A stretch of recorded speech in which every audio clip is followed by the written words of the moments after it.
Gatas na Bear Brand. Nangyari na ba sa inyo to mga par? Ito nga pala yung araw na nagpalit tayo ng side mirror ni Kulot na kung saan pag nanalamin ka dito ay magiging kamukha mo si Alden Richard Gomez. Charot! Dali-dali ko na kinuha yung mga langis na gagamitin natin na nabili natin sa Caltex na Habolin Supermatic na pag ginamit mo to, iwan pati Jawa mo kasi sumama ka sa iba. Ano siya oh? First time nga natin gumamit nitong Caltex Habolin na ang gamit natin dati na langis ay Shell Advance. Akala ko kasi Shell lang sapat na pero Habolin pa rin niya yung ex niya. Ay, gawawa naman pala siya.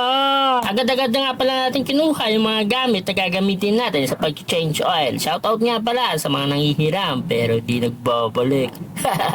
Relate ka ba? Gamit ang plies, buksan natin ang oil cap. Alangan ng mga kamayin natin yan. Baka mapanis yan. Sa pagbabaklas nga pala ng tornilyo sa ilalim, may gagamit ako ng 17mm na close range na kung saan pinukpok ko pakaliwa para mabuksan.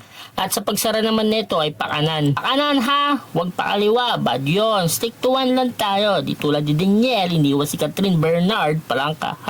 Ano daw? Issue yan. Pagtapos natin tanggalin yung tornilyo sa ilalim, siguraduhin natin nakatapat yung Tupperware ha. Huwag niya akong gayahin. Pag may dumaan na sexy, lingon agad. Charot lang. Siyempre, baka maniwala ka. Bilis mo pa maniwala. Kahit na alam mo na, niluloko ka na. Arthur yarn. At siyempre, pagtapos natin madrain yung langis, balik na natin yung tornilyo na nilagay natin kanina. At ilagay na natin ang Habolin Supermatic. Hindi to sponsor ha. Pero siyempre, Caltex. Baka naman. Kung ayaw mo, di na ako bibili ulit.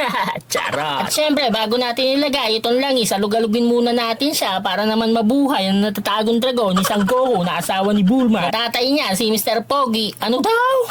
Bahala kayo dyan. Pagtapos niya masimot ang pera mo, maglalao na lang siya na parang bula. Ay mali. Pagtapos nga pala natin masimot ang langis, syempre, pa na natin yan. Tulad ng ginawa niya sa'yo na panakbutas lang.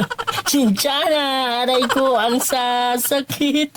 Ang sasakit. At syempre, dito na tayo sa exciting part na kung saan makikita natin ang mga gatas na galing sa gatas ng cow. Hindi ko nga alam kung bakit nagkaganito ang gear oil natin. Parang relasyon nyo na dati malinaw ngayon malabo na. Dahil nga lagi nakakalimutan natin magpalit ng gear oil kaya siguro nagkaganito siya. Biruin mo ba naman 4 months na ata na di ko siya napalitan na parang ikaw nakalimutan mo magbayad ng utang mo. Ano yan? Amnesia lang. Bayad-bayad din pag may time. At dito ay lalagay na natin yung Habolin gear oil na hoping na sana di na matulad sa dati. Comment down below nga mga par sa mga nakakaalam kung bakit ganito ang gear oil natin. At kung ano yung pwede kong gawin. Kung ayaw nyo, di wag nyo. Share this video na lang mga par para makarating sa mas nakakaalam. Wow, English yarn. Share this video. Basta tayo mag-change oil. Ikaw kaya kailan ka mag-change oil. Sana makatulong ang video na to at kahit wala kayo natutunan. Bye-bye!